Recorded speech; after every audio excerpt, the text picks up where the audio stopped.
네, 세계 증시 소식을 빠르게 새벽 배송해드리는 글로벌 증시 시간입니다. 네, 오늘은 염승원 LS증권 이사와 함께하겠습니다. 안녕하십니까?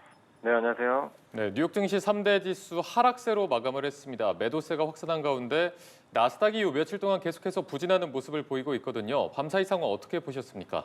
네, 오늘 이제 그야말로 좀 나스닥이 좀 굉장히 좋지 않았는데 3일째 지금 1% 이상 급락을 이어가고 있고요. 좀 버티던 그 다우지수마저도 오늘 1% 이상 급락하면서 굉장히 좀 이제 위축된 모습을 좀 이어가고 있습니다.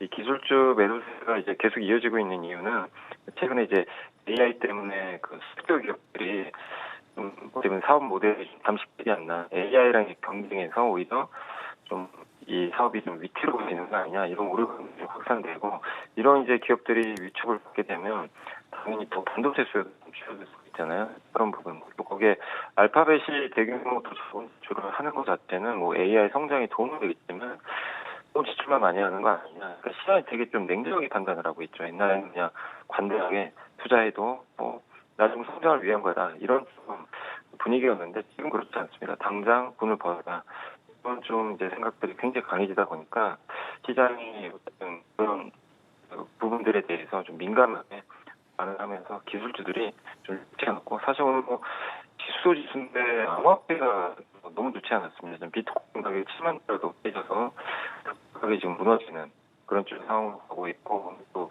은발료를 좀 반등하다가 오늘 16%가 더 폭락했거든요.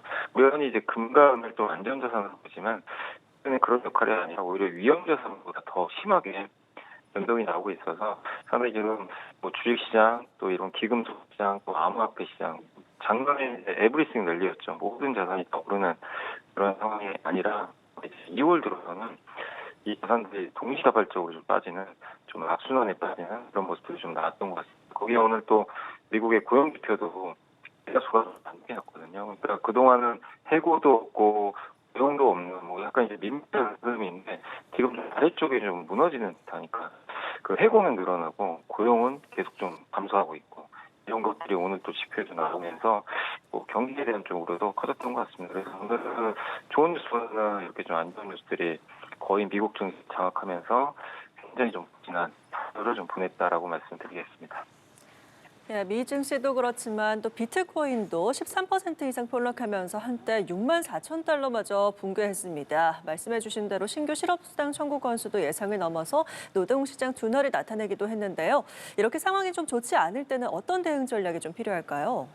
일단 지금 이럴 때는 좀 시장을 더 관망해야 되겠죠. 왜냐하면 이제 그 많이 오른 만큼 언제든지 빠질 수는 있거든요. 근데 그게 이제 단순히 빠지는 게 아니니까 그 뭐 올랐다고 무조건 빠지는 건 아니지만 뭔가 이제 트리거가 발생을 하게 되는데, 사실 이제 지난주부터 그 케빈 오씨 그 이제 신임 연준 의장에 대한 이제 우려가 이 사람이 좀 긴축하는 거 아니냐, 그때부터 이제 그게 좀 촉발이 됐고, 거기에 또 그 얼마 전에 이제 AI가 이제 뭐 법률 서비스도 이제 대행할 거다라는 그런 내용들이 좀 나오면서 뭐 소프트웨어 기업들한테 또 공포감을 또 심어줬죠. 근데 그런 것들이 또 어떻게 보면 막연할 수도 있는데 시장이 또 그런 것 이제 빌미가 되게 되거든요. 또 여기다가 은가격이 좀 최근에 빠지는 게 사실 이제 또 너무 오른 데다가 방금 말씀드린 연준 의장 이슈도 있지만, 사실 내용을 보면 비투가 되게 많았다고 하더라고요. 흔히 레버리지 투자라고 그러죠.